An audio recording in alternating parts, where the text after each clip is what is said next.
What is going on, you guys? Stupid video for you today. So today we're going to do a mail day video, and I've got three channels today. I've got Adam over at Vintage Sanctuary, Picker Jim S, and Math Bowler.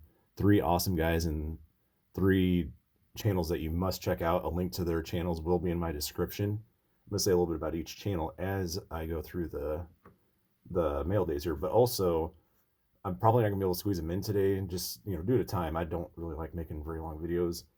I also have some mail days from Greg Tiger 727 and Ken's Cardboard, which I will show in a future mail day video. But let's get into the first one here. We're gonna start with Adam over at Vintage Sanctuary. Awesome guy, amazing channel.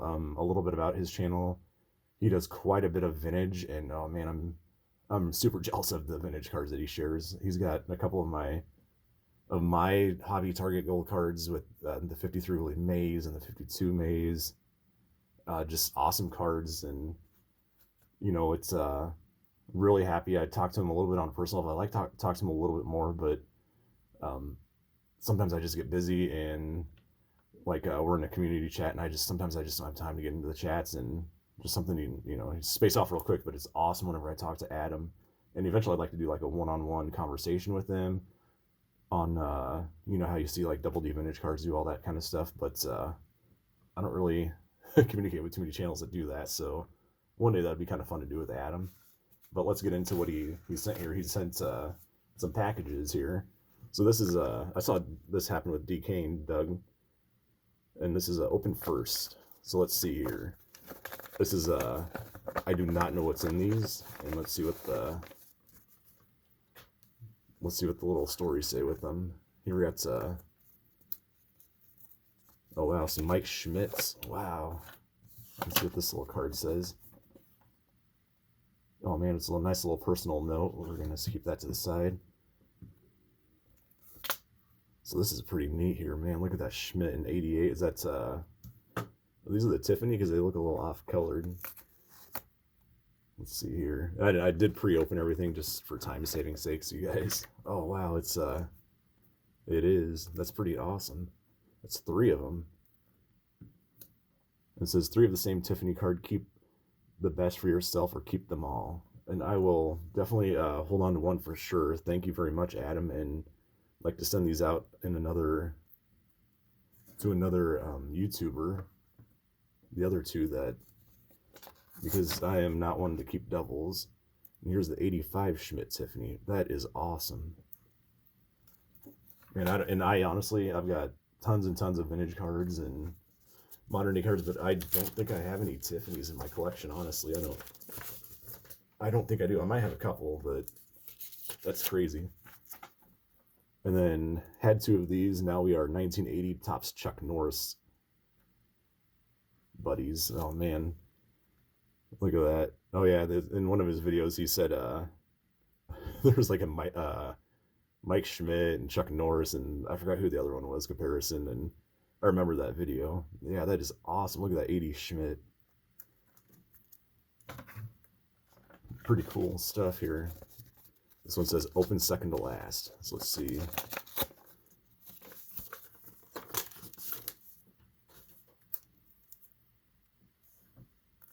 Deceptively tough in a 9 or higher due to lots of chipping. Much lower pop than his Beam Team rookie. One of his best looking rookie cards in my opinion. I have another one, so sharing with you. It's a Shaq. Man, that is awesome. His Upper Deck rookie card. Rookie standout, Shaquille O'Neal. Man, Shaq was such a dominant force, and I remember when he came in the league, I actually had a poster back in when I was younger with Shaq and the old Magic jersey. That is awesome. And these are all like graded cards too, man.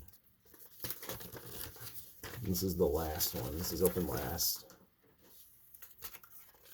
Here we got, Steve, my first ever vintage baseball card, but I want you to have it because I know you love this player. I love the cartoons. So, oh man, it's the Hoyt Wilhelm in 1956 and a BVG 5. That is awesome. That's your first vintage card. Man, you don't have to. If you honestly want this back, I would be happy to resend it to you, man. You always got to remember your first card that you got. That is beyond generous, and There's the cartoons he's talking about. That stuff is, I love the back details of the 56s. Man, message me and you got my number. If you want this card back, I am more than happy to send this back, man. That is awesome though. Thank you very much, Adam. So please go check out Adam's Vintage Sanctuary. Just amazing channel, amazing collection, and his channel just is growing so fast. It took me like 3 years to get to 400 subs. I think he's already almost up to that many in 6 months or so. So next one we got is Picker Jim S. So I already pre-opened everything. You got a nice little note with it, and I don't know. I always just kind of keep the personal notes without sharing. So we had a nice little Mark Gray's collected book. That's a neat one there. The 65. I think Upper Deck used to make those. The Ernie Banks look of the 65 tops. That's pretty neat too. Some Ernie Banks ones. That I do have a binder of Ernie Banks, like heritage and archive type cards. There's a little mini of Sandberg. One of those in the 88s or 89s. There's a nice leaf rhino. Yeah, these measures of greatness are awesome. And I actually don't think I have the Topps gold. I have the standard, but not the gold. So that's pretty cool. I'm not like a super collector of Sandberg, but I love adding his cards when I do see them and I don't have them. Greg Maddux, same with Maddux. KB, there's a nice little pink parallel. I love the pinks. That's probably one of my favorite inserts, unless it just kind of matches. Like if that would be like a blue with the Cubs blue, then I'd like that one a little bit more than pink. But the pinks are overall my favorite. The Topps black gold. These are the original ones, not the ones that they remade a couple years back. And of course, one of my favorite all time is the 93 Studios. Always just love how they have the patch back there. And he topped it off with this one here. Try to get it in there. It's a photo of Andy Pafko. It's signed too, right there. Andy Pafko, one of my favorite Cub vintage guides. You know, I love all the players, but Pafko's right up there with Banks and Fergie Jenkins and all them is one of my favorite Cubbies to get, and he's in the Cubs Hall of Fame. So that is awesome, Jim. Thank you very much, man. These are some just awesome mail days.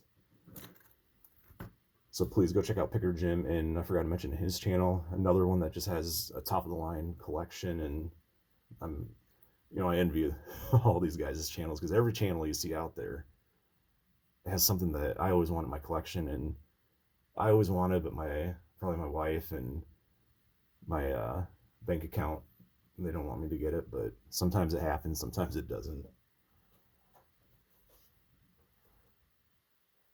This one is from Matt Bowler. So what this is a Goodwin Rosen autograph, and man, it's really big, and my camera setup's not set up for that, but that is awesome.